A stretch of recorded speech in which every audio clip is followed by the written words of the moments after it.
আসসালামু আলাইকুম। টিউটোরিয়ালের এই যে পর্যায়ে আমরা দেখব যে আমাদের মিডলওয়্যারগুলোর সাথে আসলে আমরা কীভাবে আমাদের কাস্টম রিকোয়েস্টগুলোকে হ্যান্ডেল করতে পারি। তো চলুন আমরা এটা শুরু করি।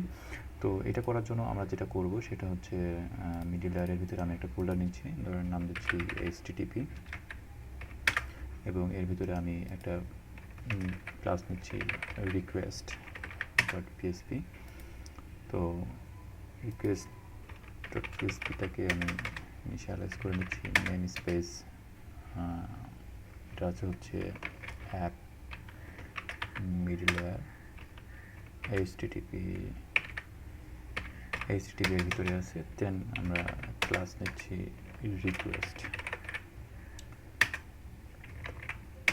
এখানে আমাদের রিকোয়েস্ট ক্লাসটি তৈরি হয়ে গেল। আপাতত আমি দেখি আমাদের আসলে নেম স্পেসিংটা ঠিকঠাক কাজ করছে কিনা। হ্যাঁ, ঠিক আছে। তো এখানে আমি আসলে কিছু করবো না, আমি জাস্ট একটা পাবলিক ভ্যারিয়েবল নিচ্ছি। সাপোজ ধরেন স্ট্যাটাস, আমি নাম দিচ্ছি স্ট্যাটাস, স্ট্যাটাস এখানে মনে করেন হচ্ছে 200। সাপোজ মনে করেন এই স্ট্যাটাসটা পাস করতেছি। তো এই রিকোয়েস্টগুলোকে কিন্তু এখন আমাদের হচ্ছে হ্যান্ডেল করতে হবে। তো দেখুন আমাদের যেই ক্লাসগুলো ছিল, ফার্স্ট মিডলওয়্যার, সেকেন্ড মিডলওয়্যার, তারপরে হচ্ছে থার্ড মিডলওয়্যার, প্রত্যেকটা মিডলওয়্যার আমাদের এটা লাগবে। তো এই জন্য আমরা কী করবো, আমাদের যে রিকোয়েস্টগুলোকে আছে সেই রিকোয়েস্টগুলোকে আমরা এখানে ধরবো।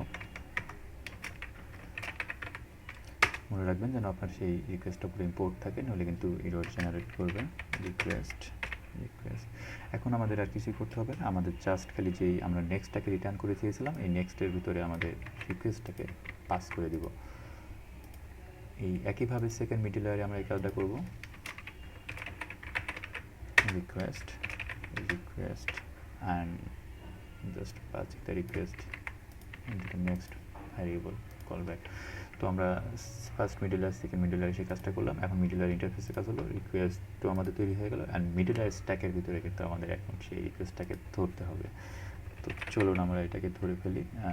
রিকোয়েস্ট অ্যান্ড আর কিছুই না, আমরা জাস্ট আমাদের যে রিকোয়েস্টটাকে আছে সেটা মিডলওয়্যারের ভিতরে পাস করে দিলাম।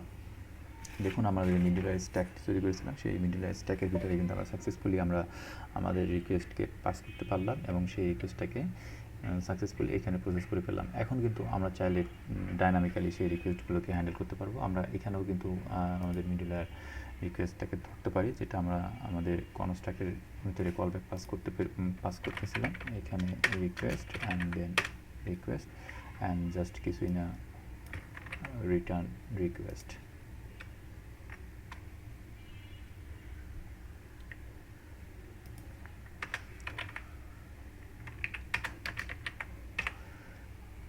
রিটার্ন রিকোয়েস্টটাকে আমরা দেখি সব ঠিক আছে কিনা। হ্যান্ডেলের ভিতরে আমাদের রিকোয়েস্টটাকে পাস করতে হবে, এবং request and this dot start.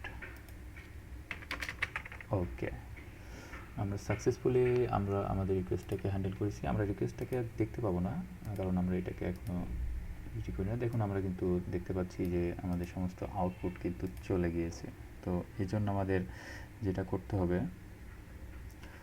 আমাদের যেই অ্যাপ্লাই মিডলওয়্যার আছে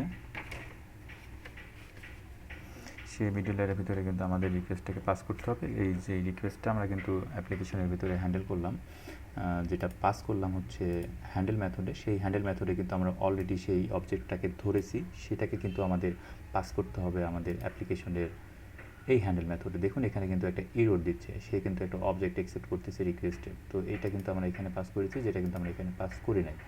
এই কারণে আমাদের কিন্তু এররটা দিচ্ছে। দেখুন আমাদের এররটা যদি এখানে দেখি, uncaught argument too few arguments, অর্থাৎ আমাদের কিন্তু আর্গুমেন্টটা পাস করতে হবে। তো এর জন্য আমরা এখানে কী করবো, সেই রিকোয়েস্টটাকে পাস করবো। রিকোয়েস্ট জাস্ট কিছুই না, রিকোয়েস্টের একটা অবজেক্ট পাস করবো। ওকে, মনে রাখতে হবে যেন রিকোয়েস্টের উপরে ইম্পোর্ট থাকে। ওকে, আমরা এটা হ্যান্ডেল মেথডে পাস করলাম মিডলওয়্যার স্ট্যাকে, এবং সেটা রিকোয়েস্টের সাথে কল ইউজার ফাংশনের সাথে মিডলওয়্যারের সাথে পাস করে দিলাম, কারণ মিডলওয়্যারের সাথে। দেন অ্যাপ্লিকেশনে এসে হ্যান্ডেল মেথডের ভিতরে সেই রিকোয়েস্টটিকে অ্যাকসেপ্ট করলাম, দেন অ্যাপ্লিকেশন লোড করলাম। এখন যদি আমরা এটাকে লোড করি, তাহলে দেখুন আমরা দেখতে পাচ্ছি second middleware, first middleware, initialize middleware and run the app. আমরা কিন্তু এখন সেই মিডলওয়্যারের যে রিকোয়েস্ট ছিল, রিকোয়েস্ট অর্থাৎ the second middleware, first middleware and third middle interface and request. রিকোয়েস্টটা কিন্তু আমরা পাচ্ছি না, সেই রিকোয়েস্টটা পাওয়ার জন্য কিন্তু আমরা একটা কাজ করতে পারি, সেটা হচ্ছে এইটাকে একটা রেজাল্ট ভ্যারিয়েবলের মধ্যে রাখতে পারি। অ্যান্ড দেন রেজাল্টকে যদি আমরা ডাম্প করি তাহলে দেখি কি পাওয়া যায়।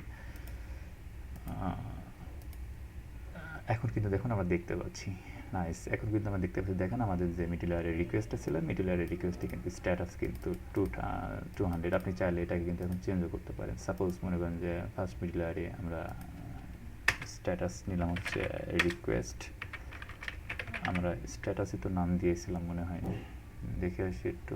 রিকোয়েস্ট, হ্যাঁ status, request status equal to এখন মনে করেন যে 500 একটা সার্ভার হিটার মনে করেন সাপোজ। এখন যদি লোড দিই তাহলে কিন্তু এই দেখেন স্ট্যাটাস কিন্তু 500 হয়ে গিয়েছে, অর্থাৎ সেটা কিন্তু 200 নেই। অর্থাৎ আমরা সাকসেসফুলি কিন্তু রিকোয়েস্টটাকে ডাইনামিক্যালি আমরা ধরতে পারতেছি এবং আমরা এটাকে সাকসেসফুলি মিডলওয়্যারের সাথে পাস করতে পারতেছি, মিডলওয়্যার স্ট্যাকের সাথে।